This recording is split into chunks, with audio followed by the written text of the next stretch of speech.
every now and again, I have a day free in terms of our schedule. So it'd be something like, hey, we just finished this game, but like WoW raiding isn't starting till Wednesday, so we have like a Tuesday free, right? And on those days, we go to our resident gaming librarian, I guess we could say, or artificer, Bex, and say we need what we call internally here a one-day banger. A game that's like 5-6 hours long, that is really, really good, that she's researched. I probably don't know anything about it, and she just says, you're playing this tomorrow. This is what this is. Little Misfortune. Little Misfortune, created by two devs. I believe they're Swedish or Norwegian. I believe Norwegian. Who created the story of Little Misfortune. Warning! Warning, this game is really dark. Like, really, really dark. To the point that the first... It's an interesting pacing, is that the first sort of 20 minutes are the kind of the heaviest.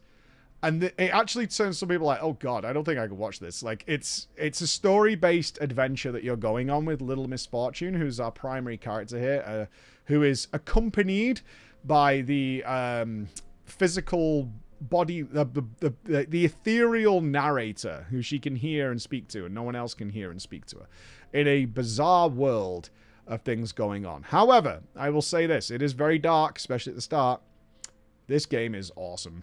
This game is going to leave an impact on you. For those of you who've been following our channel for a while, I'm going to compare it, which will fire off some alerts, to Rime. Rime was a similar one-day banger game that ended with my entire stream crying. You might get there with this one. It's a story seemingly told from somebody who has experienced something particularly horrible.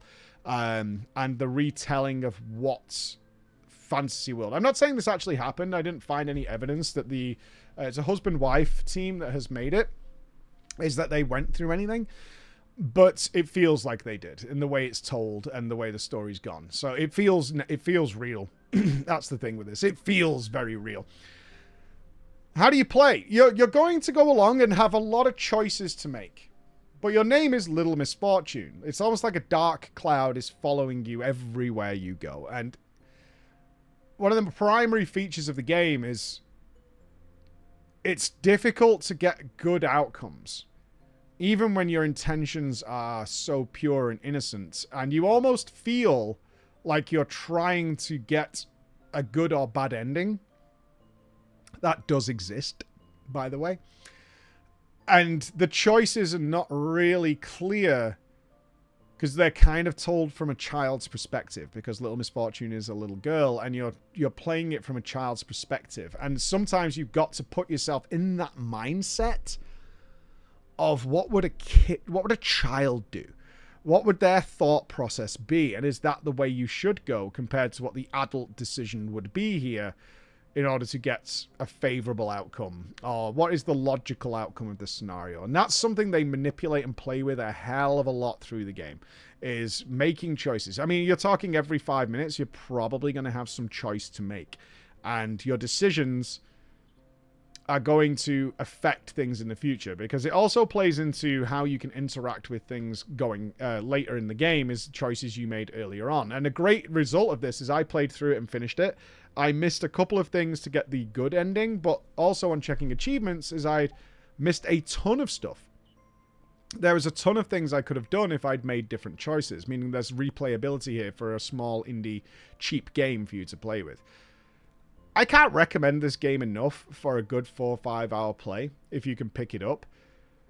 But just be aware, it deals with a lot of dark themes. You're going to deal with things like suicide and some not even hints at abuse. Just it's happening, but it's told through a child's perspective of what they would perceive as abuse. But you, as a not child, are going to be like, oh my god, this is so bad. This is so bad. But within that, though, is a really interesting world to explore and dimension to see through and eyes to look through. What's really interesting that I do kind of want to check out, because they actually have another game called Franbo that you may have heard of. That was their first game. In looking into it, it looks like they're building a sort of universe, because there's some very ethereal things going on that are tied to a universe. that I didn't know about because this is their second game that I played. But Frambo seems to have been like 9+ hours, and probably they realized that's too long for this kind of experience that they're going for, which is why this one is much more condensed to like 4.5 hours for one playthrough. Again, you can do multiple playthroughs. I think that was a smart decision. These kind of stories are more impactful when they're not drawn out and subtle. You want it to be like something happening all the time. And one thing I can say about Little Misfortune is there's something happening all the time. Like there's barely a moment to not understand what the hell is happening. All right. So fully recommend. Again, this is going to be another S tier game. Full on S tier game. So go and check it out if you get a chance. If you see it on a Christmas bundle or a Steam sale, 2 thumbs up. Bye guys.